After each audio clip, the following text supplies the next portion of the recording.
Investigates has discovered that millions of illegal immigrants are getting bigger tax refunds than you are. And it's all because of a massive tax loophole that costs billions, and you're paying for it. Our investigative reporter Bob Siegel has spent the past 3 months uncovering this problem right here in Indiana. He tells us tonight how the IRS is simply handing out your tax dollars to people who don't even live here. We are not showing his face, and he does not want you to know his name. But this longtime tax consultant does want you to know what he's discovered. There's not a doubt in my mind. There's huge fraud taking place here. He came to 13 Investigates to blow the whistle on a nationwide problem with a huge price tag. We're talking about a multi-billion-dollar fraud scheme here that is taking place. The scheme involves illegal immigrants who are filing tax returns. You see, everyone who earns money in the U.S. is required to pay taxes. The IRS says it's even required for those who are working here illegally. Of course, undocumented workers aren't supposed to have a Social Security number. So for them to pay taxes, the IRS created what's called an ITIN. It's an individual taxpayer identification number. While that may have seemed like a good idea, it's now backfiring in a big way. I think the public needs to know about this. This tax preparer says his office has been flooded by illegal workers who have figured out a loophole.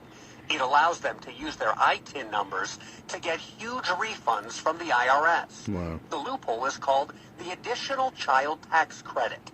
It's meant to help working families who have children living at home. But 13 Investigates has found many undocumented workers claiming the tax credit for kids who live in Mexico.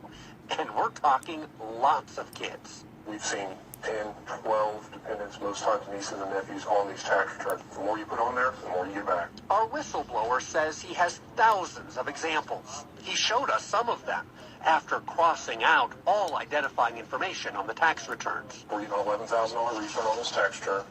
We're claiming 7 nieces and nephews. Here's a return right here. We've got a $10,300 refund. 9 nieces and nephews. I can bring out stacks and stacks. It's just so easy, it's ridiculous. This undocumented worker says it is easy. Mucho dinero. See? He agreed to talk with me and a translator as long as we didn't reveal his identity. He admitted his address is being used to file tax returns by 4 other undocumented workers who don't even live here. And what's more, those 4 workers claim 20 children live inside this one trailer home in southern Indiana. And as a result, the IRS sent the illegal immigrants tax refunds totaling $29,608. But we saw only 1 little girl who lives here. What about the 20 kids claimed as tax deductions? Hay 20 niños viviendo aquí. No, no viven aquí. Los otros niños pues en su país de origen, que es México. Have those children ever lived here?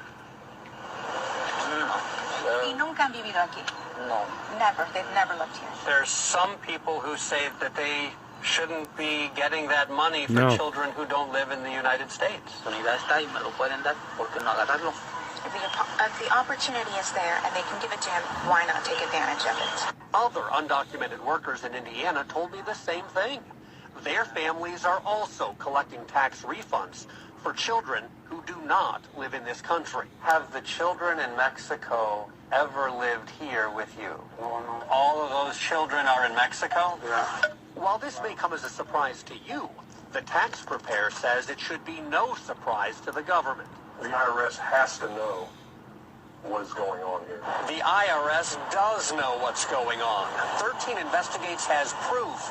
The agency has known about this problem for years, and officials here at IRS headquarters have done absolutely nothing to stop it. The magnitude of the problem has grown exponentially. Russell George is the U.S. Treasury Department's Inspector General for Tax Administration. His agency has repeatedly warned the IRS additional child tax credits are being abused by undocumented workers. These Inspector General audit reports show over the past decade, the abuse has skyrocketed, now costing American taxpayers more than $4 billion. Keep in mind, we're talking about $4 billion per year. It's very troubling. He says, even more troubling, the IRS has not taken action despite report after report from the Inspector General. We have made recommendations to them as to how they could address this, and they have not taken sufficient action, in our view, to solve the problem. What does the IRS have to say about all this? Well, I called and emailed for weeks, and I even went straight to IRS headquarters in Washington to get answers. But the agency said none of its 100,000 employees had time to meet with me for an interview. Apparently, the IRS doesn't have time to respond to some tax preparers either.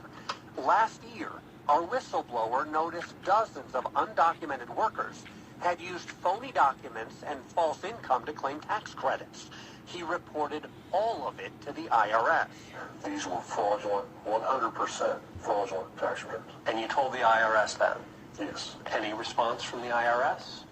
Absolutely none. We never heard a thing. The IRS knows about this, and they're letting it happen? Absolutely. Is it okay to leave the system as is? No, it is not. $4 billion a year. Once the money goes out the door, it's near impossible for the IRS to get it back. There's one more number I want you to think about. 2 million. That is the number of undocumented workers right now who are getting tax refunds because of this loophole. The IRS claims it can't do a thing about it unless it gets permission from Congress. Tomorrow night, I'll show you how lawmakers are reacting to our investigation, what they plan to do about it, and what you can do about it. That part of our story tomorrow night at 11. I'm Bob Siegel, Channel 13, Eyewitness News.